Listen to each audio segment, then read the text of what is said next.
Salam, salam outsider, le débrief commence maintenant. Premier 0-0 de cet Euro, Espagne-Suède 0-0. En toute honnêteté, je vais être honnête avec vous. Je regarde le match en tant que tel et je me suis ennuyé. C'est-à-dire que l'Espagne, aujourd'hui, quand tu les vois jouer en tant que tel, leur football, il est téléphoné. Leur football, il est téléphoné. Les Espagnols font tout le temps la même chose. C'est constamment les mêmes petites passes, les mêmes petits espaces et tout ça. On est d'accord. Ils ont gagné un Euro en 2008. Ils ont gagné un Euro en 2012. Mais à un moment donné, quand même malgré le tiki-taka, sur le terrain, ils avaient quoi? Ils avaient un attaquant. Tu ne peux pas passer, je dis bien, de Fernando Torres ou de David Villa à Alvaro Morata. Sincèrement, Morata aujourd'hui, l'Espagne a la possession de balle. Pendant les 25-30 premières minutes, je pense, on va être très sérieux, que les Suédois, ils n'ont même pas une passe toutes les 2 minutes. Les gars sont constamment acculés. Les Espagnols réussissent à trouver un espace. Morata doit claquer son but, il met le ballon à côté. Donc franchement, on va être très sérieux. L'Espagne finit le match sur un 0-0. Je suis désolé. À un moment donné, j'ai envie de blâmer un peu Luis Enrique parce que c'est lui qui doit dynamiter cette équipe-là. Certes, cette équipe-là peut-être est une équipe qui est jeune, une équipe en reconstruction, mais à un moment donné, quand tu regardes un match de football, tu as envie de te faire plaisir. Mais quand tu vois un match de football et que c'est l'Espagne qui joue et que les gars, pendant 90 minutes, ils font tourner, oui, tu me diras que les Suédois, ils ont défendu, mais au niveau de l'espace, j'ai besoin de quelque chose d'un peu plus chaud. J'ai besoin de quelqu'un pour dynamiter le jeu. Et c'est là où j'en veux un peu à Luis Enrique. Parce que je me dis, Morata, il est sur le terrain, ok, mais il y a un boy qui s'appelle Llorente, qui est latéral droit. Mais pourquoi il est latéral droit? Pourquoi tu le mets latéral droit? Llorente, on le voit à l'Atlético Madrid, c'est un milieu de terrain, voire même cette saison, il a joué attaquant, deuxième attaquant avec Diego Costa. Llorente, c'est un boy qui, offensivement parlant, peut t'amener énormément, peut claquer des buts, peut créer des surnombres. Donc franchement, aujourd'hui, que fait Llorente latéral droit alors que tu as César Azpilicueta qui a fait une très bonne saison avec Chelsea, qui peut se débrouiller, sincèrement. On parle d'une Coupe d'Europe, on parle de 7 matchs si tu vas en finale. On voit en ce moment des équipes, en toute honnêteté, où tu as des gars de 36-37 ans qui jouent, des Goran Pandev, Aspi, sur le côté. Il peut se gérer, on ne lui a pas demandé de beaucoup monter. Du coup, Llorente, que fait-il derrière? Il peut t'apporter beaucoup plus. Devant, donc aujourd'hui, l'Espagne, il joue un match stéréotypé, un match ennuyant, un match téléphoné. Il finit 0-0. Je suis désolé, je blâme un peu, comme je dis, Luis Enrique. Parce qu'il y a des choses, il y a moyen d'amener quelque chose. Redynamise ton équipe, ramène un peu plus de vitesse. Adama Traoré, je ne sais pas s'il est en forme ou pas, mais c'est quelqu'un qui aujourd'hui aurait pu amener quelque chose. C'est dommage. Quelques satisfactions tout de même côté espagnol. Dani Olmo sur le terrain, il a été très bon offensivement. C'est dommage, il n'a pas réussi à concrétiser, mais c'est pas parce qu'en face aussi, le gardien suédois a été excellent. On va être sérieux. Olsson là, il a été excellent. Il a fait arrêt sur arrêt. Il n'a rien laissé passer. Le gars, il a été large comme jamais. Il a été, je dis bien, aujourd'hui déterminant dans ce 0-0 là entre l'Espagne et la Suède. Donc Dani Olmo, le boy de Leipzig, il a été bon. D'un côté, le petit Pedri, le petit du Barça, il a quoi? Il a 18 ans. Il joue un match d'Euro, c'est le plus jeune joueur espagnol de l'histoire de l'Euro ou quoi que ce soit.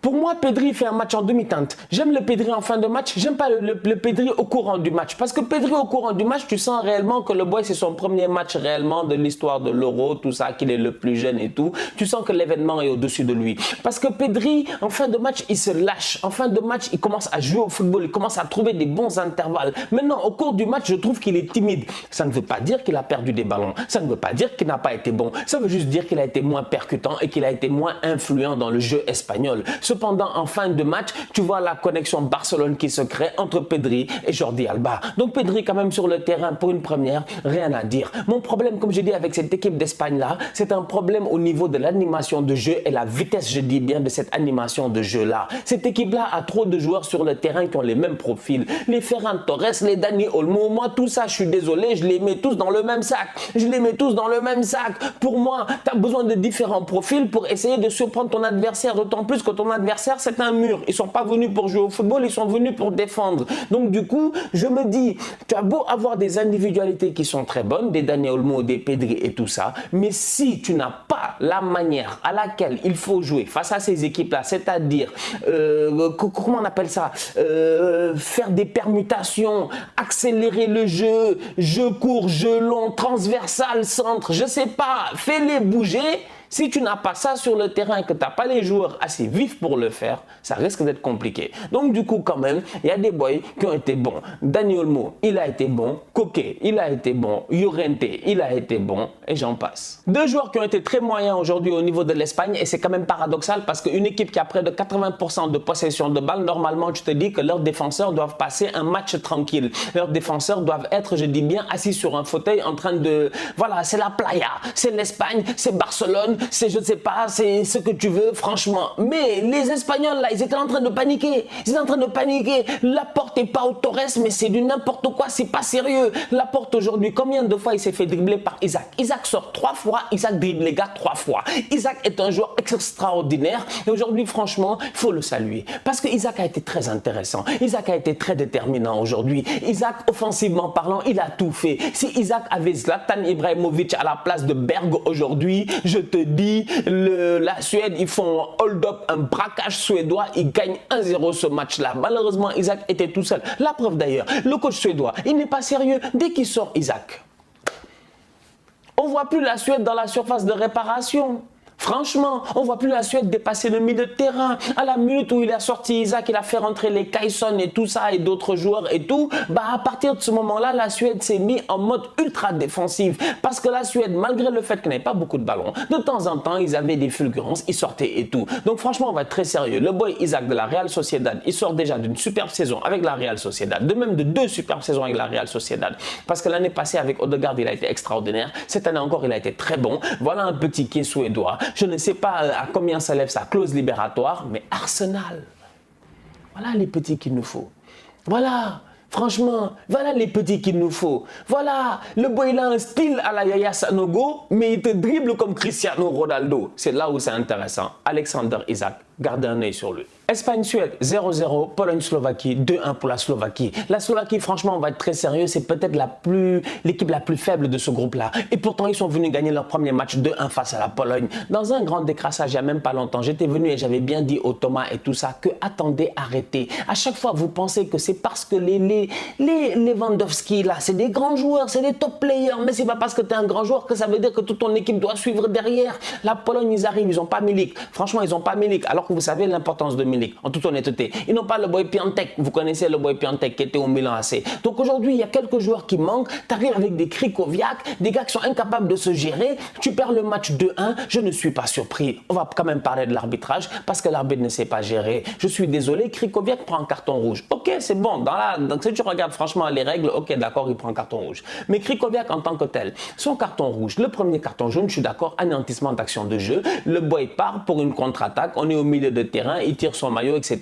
Il l'empêche de partir pour la contre-attaque, carton jaune. Le deuxième, c'est vrai, excès d'engagement. La faute, c'est vrai, elle est là, mais le boy, dès qu'il fait la faute, tu vois, il se retourne, il s'excuse et immédiatement, il sait qu'il a fait faute. Pour moi, franchement, laisse-le jouer, laisse le spectacle, parce que ce match-là était serré, ce match-là était intéressant. Les Polonais venaient d'égaliser et derrière, je dis bien, dès qu'il prend un carton rouge, Skriniar de l'Inter vient crucifier Szczęsny de la Juve. Encore une fois, c'est l'Inter qui gagne face à la Juve. Donc franchement, on va être très sérieux. Je suis désolé aujourd'hui. Quand je regarde cette équipe slovaque-là, je peux dire que j'ai été surpris parce que je ne m'attendais pas à cette performance-là de la part de la Slovaquie. Une Slovaquie avec un Marek Hamšík que vous connaissez.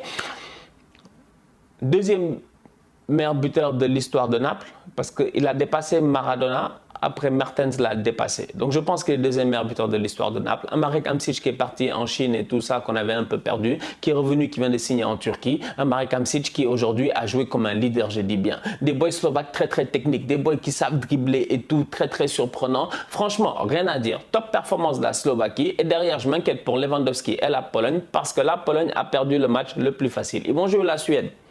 La Suède va les fatiguer. Ils vont jouer l'Espagne.